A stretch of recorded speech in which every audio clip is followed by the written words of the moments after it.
এটাতে মু ঝাওমিংকে বলে যে তুমি আমাকে এখনই খুলে দাও, আমি তোমাকে সাহায্য করব। তো আমরা দেখতে পাই ভাগ্য যখনই ঝাওমিংকে ধরে ফেলে তখন ইগনোরেন্স ডেমন একটি তলোয়ার বের করে আর সেই তলোয়ার দিয়ে সে ঝাওমিংকে আঘাত করতে যায়। কিন্তু তখন ঝাওমিং এর সামনে হঠাৎ করে মু চলে আসে, যেটাতে মুয়ের শরীরের ভিতরে সেই তলোয়ারটি ঢুকে পড়ে। তো এটা দেখে ঝাওমিং অনেক রেগে যায়। তখন সে ইগনোরেন্স ডেমনকে ধরে ফেলে আর তাকে মেরে ফেলে।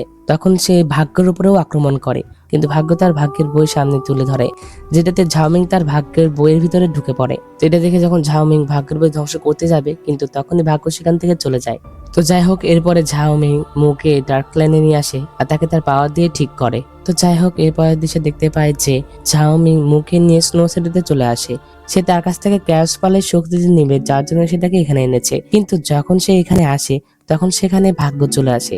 ভাগ্য এসেই ঝাওমিংকে একটি এরের মাধ্যমে ধরে ফেলে আর তাকে মারার চেষ্টা করে, কিন্তু মু তাকে বাধা দেয়। কিন্তু আমরা দেখতে পাই যে ভাগ্য তার পাওয়ার দিয়ে ঝাওমিংকে ধরে রাখতে পারে না। ঝাওমিং তার সর্বোচ্চ শক্তি দিয়ে সেটা ভেঙে ফেলে। তো ঝাওমিং যখন ভাগ্যকে মারতে যাবে তখন ভাগ্য তার বই দিয়ে আবারও ঝাওমিংকে ঘিরে ফেলে।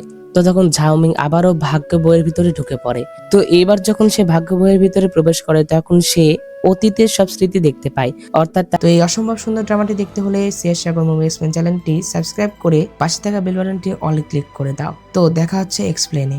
আল্লাহ হাফেজ।